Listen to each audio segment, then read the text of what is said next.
तो दोस्तों आज की वीडियो में हम देखने वाले कि क्या होगा ब्लड लाइन का फ्यूचर और क्या पॉल हेमन ने रोमन रेंस को धोखा देने का पूरा तय कर ही लिया है। तो दोस्तों मेरा नाम है शुभम और आप देख रहे हैं खबर WWE की। चलिए शुरू करते हैं।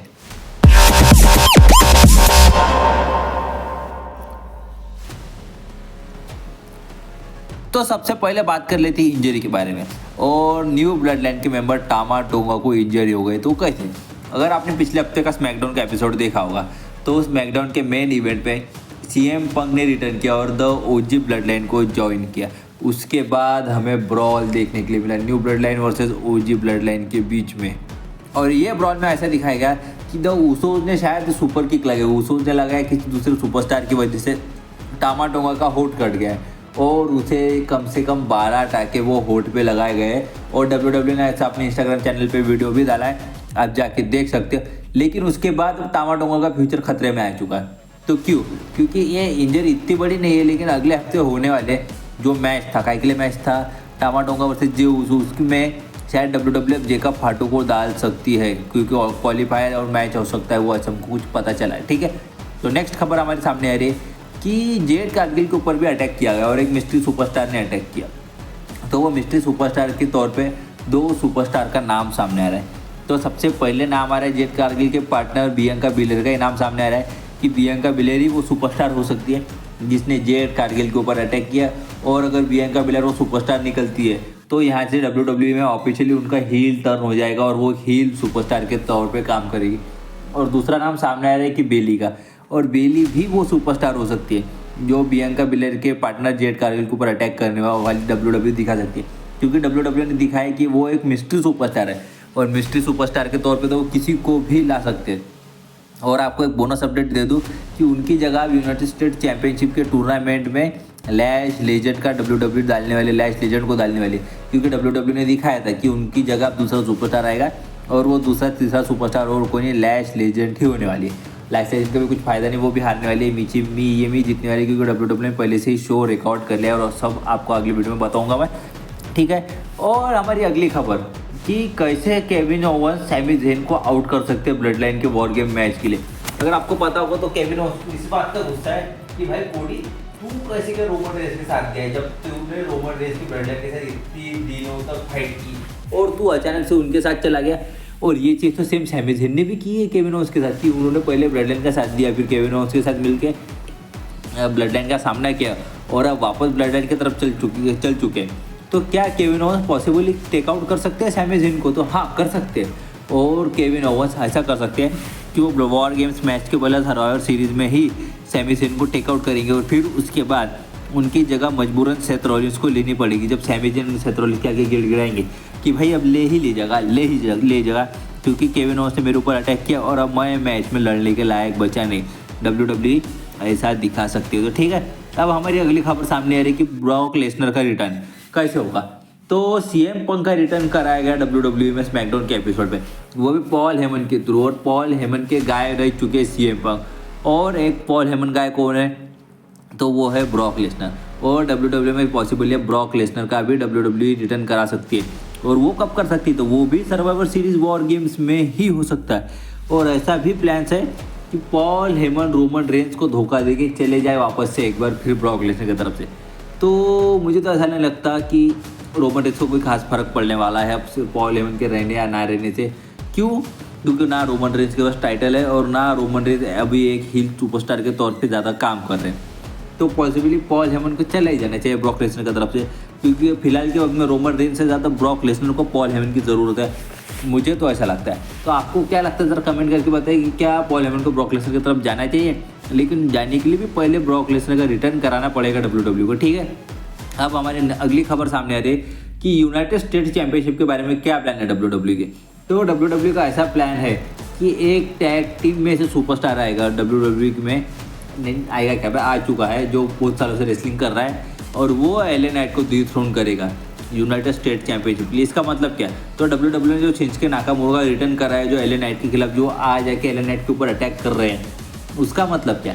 तो उसका मतलब ये है कि एले नाइट शिंसुके नाकामुरा के खिलाफ अपना टाइटल सक्सेसफुली डिफेंड करेंगे और उसके बाद वो सुपरस्टार आके डिथ्रोन करेगा। तो कौन सा सुपरस्टार? चलो बता ही देता हूँ। तो वो सुपरस्टार मॉन्टेस फॉर्ड होने वाले जो एलए नाइट को पॉसिबली डिथ्रोन कर सकते हैं उनके यूनाइटेड स्टेट चैंपियनशिप के लिए और खुद बन सकते हैं नए यूनाइटेड स्टेट चैंपियन। और डब्ल्यू के पास ये भी प्लान है कि मॉन्टेस फॉर्ड को डब्ल्यू एक सिंगल्स पुश देने के प्लान कर रहे हैं और वो हो भी सकता है, ठीक है। और नेक्स्ट खबर सामने आ रही है कि रोमन रेंस के बारे में। तो डब्ल्यू ने रोमन रेंस को अपने ऑनलाइन प्लेटफॉर्म या फिर हम कह सकते हैं सोशल मीडिया प्लेटफॉर्म पे एक नया नाम दे दिया है। वो नाम कौन सा है? तो वो नाम है मिस्टर सर्वाइवर सीरीज। वो नाम है रोमन रेंस का नया। इससे पहले ये नाम रेंडी ऑर्टन के पास था, क्योंकि रेंडी ऑर्टन लगभग 14 सर्वाइवर सीरीज़ में अपीयर हो चुके हैं। उसमें से 3 सर्वाइवर सीरीज़ में उन्होंने सोलो सर्वाइवर के तौर पे काम किया। यानी पहले वो 5-on-5 मैचेस नहीं होते थे कि एक एक करके एलिमिनेट हो जाता था और जो आखिरी बचता था वो सोल सर्वाइवर कहा जाता था। अब डब्ल्यू ने जब से वॉर गेम्स मैचेस अनाउंस किए तब से वैसा कुछ रूल नहीं है, ज़्यादातर अब वो एक टीम ही जीत जाती है पूरी। तो ऐसा डब्ल्यू ने बताया। जब से रोमन रेंस ने जो 2012 में से जब उन्होंने ये किया था, क्या किया था, डेब्यू किया था, उसके बाद रोमन रेंस अभी तक पूरे 9 सर्वाइवर सीरीज़ का हिस्सा बन चुके हैं। इसकी वजह से डब्ल्यू ने उनको नाम दे दिया कि ले भाई जा, खुश रहे, तू बन जा मिस्टर सर्वाइवर सीरीज, ठीक है।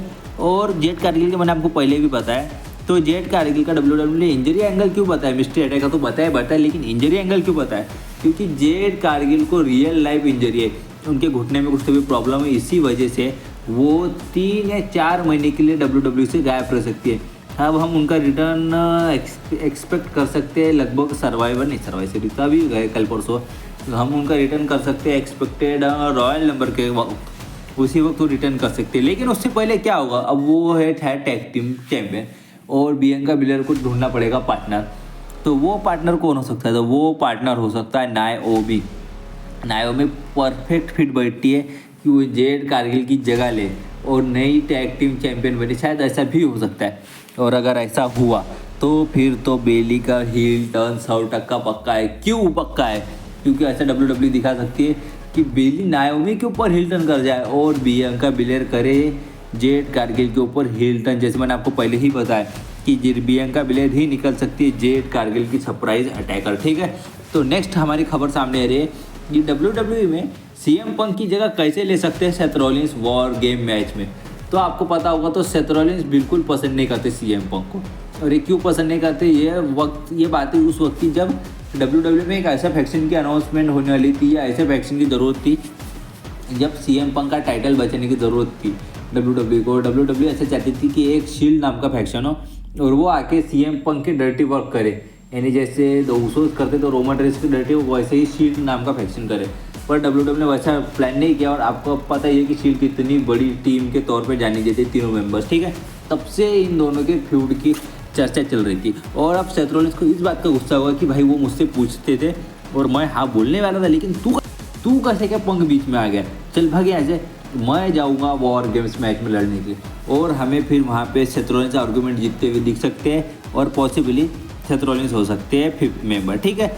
और अब और एक बात, क्या पॉल हेमन का प्लान है डब्ल्यू में ब्लड लाइन के लिए? क्योंकि बैकस्टेज पूरी स्टोरी लाइन पॉल हेमन ही लिखते हैं डब्ल्यू में ब्लड लाइन की। तो जे उसू से पूछा गया तो जे उसू ने कहा कि ज़्यादा कुछ पता नहीं, लेकिन ब्लड लाइन का कुछ खास फ्यूचर तो है नहीं। क्यों? क्योंकि देखो मैं हूँ मंडे नाइट रॉ पे, सैमी ज़ेन है मंडे नाइट रॉ पे, मैं यानी जे उसो, और जीमी और रोमन है स्मैकडाउन पे। और जब तक ये अलग अलग ब्रांड्स पे है तब तक ब्लड लाइन का कुछ खास फ्यूचर है नहीं। क्यों? क्योंकि ब्लड लाइन एक फैक्शन के तौर पे अच्छा काम करते हो, जो अलग अलग शोज़ पे तो वो फैक्शन के तौर पे काम कैसे करेगी।